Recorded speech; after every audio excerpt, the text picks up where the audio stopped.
If you're a parent wondering why children today face more health challenges than ever before, you're not alone. While the CDC readily admits to an astonishingly high 40% number of US kids currently struggling with chronic illness, other experts put that number at 50% or more.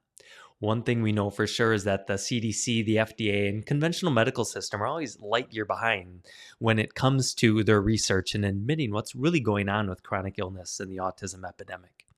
And it doesn't really matter what path we look down with this conversation, from chronic gut and digestive disorders to inflammatory autoimmune issues to the more severe life altering things like autism, like ADHD, anxiety, depression, epilepsy, and so forth. Either way, literally millions and millions of kids are struggling. And that's what I'm passionate about is if they don't need to be struggling, we want to help. While conventional medicine often blames genetics or bad luck and they rush to prescribe their medications, they're often masking symptoms that end up leading to even more problems. And there's actually a deeper truth, a more foundational cause that many even holistic minded natural health functional medicine practitioners are missing and not even talking about. The truth is, chronic illness in kids almost always is multifactorial. There's not one thing, but the root cause definitely goes beyond genetics and poor toxins, poor nutrition. Because if we dig even deeper than genetics, than gluten, than glyphosate, which are all factors, they're all partially to blame. And of course, the overuse of medications, antibiotics, vaccinations. But what if even then we dig a little bit more deeper and find out there's more to the story? What if the most pervasive and persistent cause of chronic illness in our kids and families is something that's hiding in plain sight? This video is for parents like yourself who feel disappointed, frustrated, and exhausted with the conventional medical system. And maybe you've even tried all the holistic options out there and you've gone through medication, supplement, detox, things like hyperbaric oxygen. And while those all might have helped, if your child is still struggling with inflammation, with a chronic health thing, and your gut tells you there's another piece that's missing, something even more foundational, that's what this video is for. I want to deep dive into the layers below the surface that are affecting the chronic health in so many kids. So I want to help you uncover the hidden connection between early life stressors, nervous system dysfunction, dysregulation, and chronic health issues in children. I want to start by sharing about the perfect storm. This is a concept that affects so many children that we see in our office that struggle with chronic health concerns. And as we weave through today's video, go into how neurologically focused care can be the one thing that brings your child to the next level of healing. So to begin with the perfect storm, as I mentioned, this is the thing that we see so often is earlier on than even the toxins. So if we go back to the very beginning, step one of the perfect storm has to do with conception and pregnancy. We find many times in our office, 60 to 80% of the time, a child struggling with a chronic health issue, we go back and they actually had a tough time, mom and dad had a tough time conceiving, or there was a ton of stress during pregnancy. There was a lot of monitoring, a lot of ultrasounds, a lot of concerns and worries that now start to wire into mom's nervous system. And mom's nervous system is actually key to baby's nervous system because everything mom feels, baby feels as well. You can think of the umbilical cord as, yes, it's sharing the toxins. And if there is BPA, we want to eliminate that from the water bottles to make sure mom's diet is as clean as possible. But if there's stress hormones coursing through mom's body, those stress hormones go into baby's body as well. And as early as 4 to 6 weeks, in utero, baby's nervous system is turning on and starting to gain an understanding of how to control the body and how to perceive the world. The second factor in the perfect storm is a stressful labor and delivery. And again, this is by far the most often overlooked thing. But if a baby is born with C-section, forceps, vacuum, if baby's stuck in the birth canal, the other week a mom shared that she went through 48 hours of labor without baby progressing and things ended in a C-section. That means 48 hours of labor of baby's head being squished and squished and squished. And what that does is it puts a tremendous amount of stress and pressure on the most critical area for a developing baby, That is their brainstem. You see, the upper neck surrounds the brainstem, which is air traffic control for the nervous system. The central and autonomic nervous system branch there through all the cranial nerves and branch through and go to the rest of the body. It controls heart rate, breathing, digestion, immune system, sleep, all the foundational things that a nervous system needs to begin to get a child healthy, on track, and thriving. And so birth trauma is by far the most often overlooked thing that we see time and time again. In today's day and age, a third of babies are born C-section. And while that can be needed to save baby and save mom, what we want to look is after the fact. What did that do to baby if they had to get twisted, turned, and pulled to come out of mom? And if you were to kind of take this a little too far, let's say, if you're at the hospital and you have a brand new baby and someone picks them up and kind of pulls and holds their head and then hands them to you, you would think that person's crazy, because we know how delicate and how fragile and how important a baby's neck is.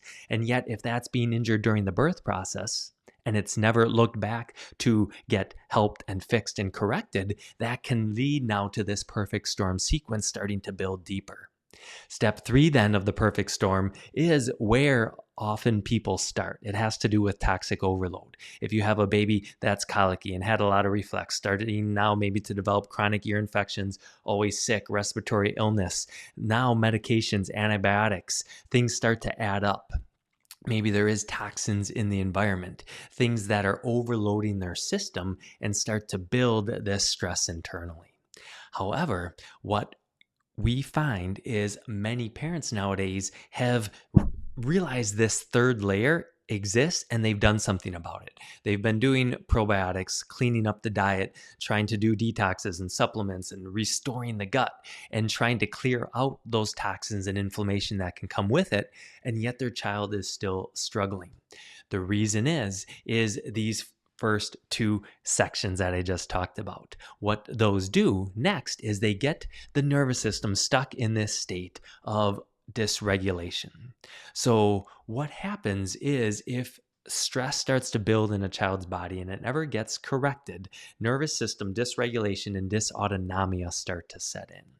What this means is a nervous system that's stuck in fight or flight, in sympathetic stress. You see, the autonomic nervous system that comes from this brainstem has 2 major modes. It has a gas pedal mode, which is the fight flight that we think of when we're being chased by a tiger, and it has a brake pedal mode. This is where rest, digest, and healing occurs.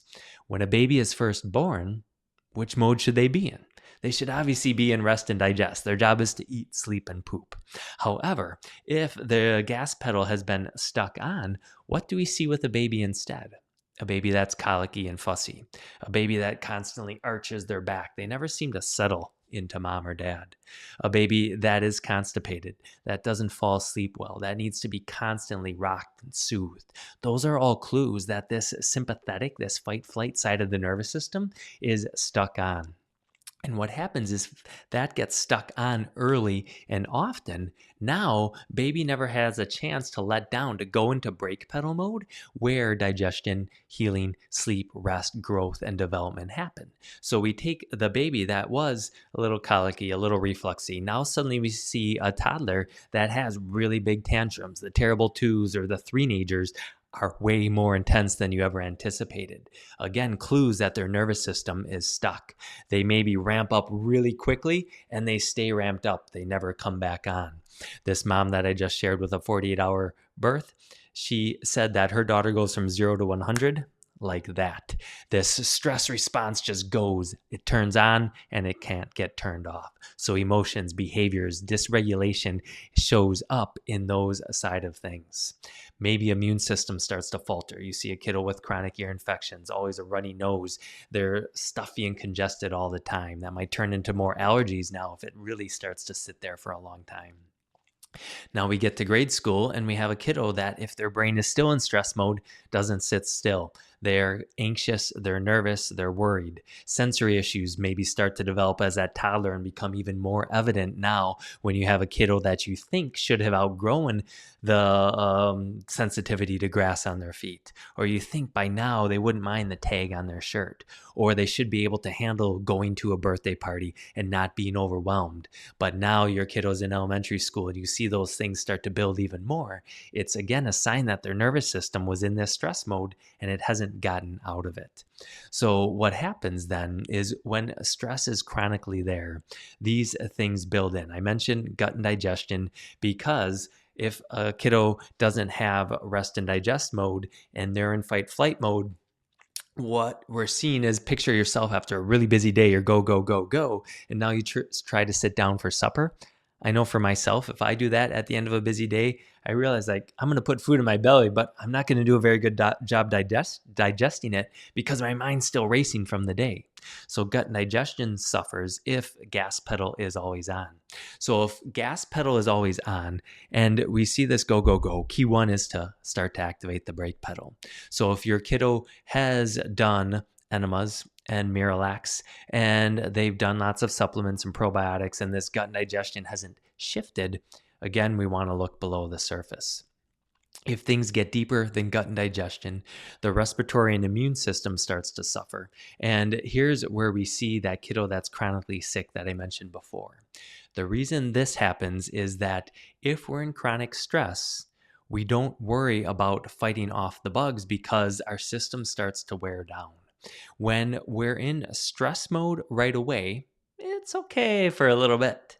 However, if we stay stuck there, our system gets depleted. So now the same bug that used to not bother us suddenly starts to bother us. If it gets really stuck, now we get hypersensitive to things in our environment, things in our own body like autoimmune issues. And when it comes to immune imbalance, the other key is we actually need the brake pedal to decrease inflammation. What comes from the upper neck is a nerve called the vagus nerve. That's the major brake pedal for the autonomic nervous system, and it's the major anti-inflammatory nerve of the body. So when the vagus nerve is thrown off, inflammation starts to ramp up and it's really tough to bring it back down because there's no anti-inflammatory response led by the nervous system. And so now you combine a gut and immune challenge where things are stuck, there's no motility, there's constipation, it's not moving through, with a high level of inflammation. And it's easy to blame the bugs, the virus, the bacteria, the parasites, the molds, the toxins that are just stuck sitting there wreaking havoc and inflammation. But if we look back, why are they sitting there in the first place? It's because the nervous system was stuck in fight or flight and wasn't able to clear them out and decrease inflammation like it should. The last piece then has to do with the sensory motor system, which is going to be evident, as I mentioned before, with sensory issues, and it's also evident with milestones in motor development. If a baby is delayed in rolling, sitting, crawling, walking, if a baby isn't moving fluidly through space, sometimes you go to the pediatrician and they check off walking, but you watch a kid and you can tell they're not coordinated the way they should be. If a baby rolled to one side well, but not the other side because they had torticollis when they were born and they always looked one way, that's a common pattern that we see starting to affect now this motor system. And think about when you're stressed. How do your muscles feel? Are they tight? Are they relaxed? They're of course tight, right? Because that stress yields tightness in the body, and now it's tougher to move. We had a baby come in a month ago who, when we tried to roll her, she was stiff as a board each time we turned her. So we were fortunately able to start her with neurologically focused chiropractic care very early on in life, and suddenly she was way more pliable because her nervous system was out of stress mode. So motor milestones, sensory processing issues are also signs that the nervous system's stuck in fight or flight. So if we take this all together, then we know that things early on, pregnancy, labor and delivery, now we compound medications and toxins on top of that. And it's really tough for a child to get out of that stuck in stress mode. And yes, if we address one issue, one layer, that toxin layer, that inflammation in the gut, it's really, really important. But if we haven't laid a foundation for the body to take advantage of that, we see a kid who's taking thousands of dollars of supplements month after month after month after month, and parents feel like they're not getting anywhere. So if you feel like your child might be stuck, if you feel like they've plateaued, if you feel like there's another piece under the surface, I would love to see what your child's scans look like. The fortunate thing is, when it comes to nervous system dysregulation and dysautonomia, that's an imbalance in this autonomic nervous system we've been discussing. The good news is we can actually measure it. With safe and gentle neurological insight scans, the technology that we use in our office, we get to see different layers of your child's nervous system, from the autonomics to the motor and sensory processing to the overall state of stress or calm and relaxation for your child's body. And if we have a baseline, we also know when a child's going through care, how they're progressing and how they're responding and how they're healing. So if you'd like to see if your child's nervous system is stuck in this state of dysregulation, if you'd like to no longer feel held hostage by bad luck, bad germs, bad genetics, please reach out. We're here for you, and we love to help you feel empowered to not only understand why your child is struggling, but give you the action steps to take to truly, deeply help.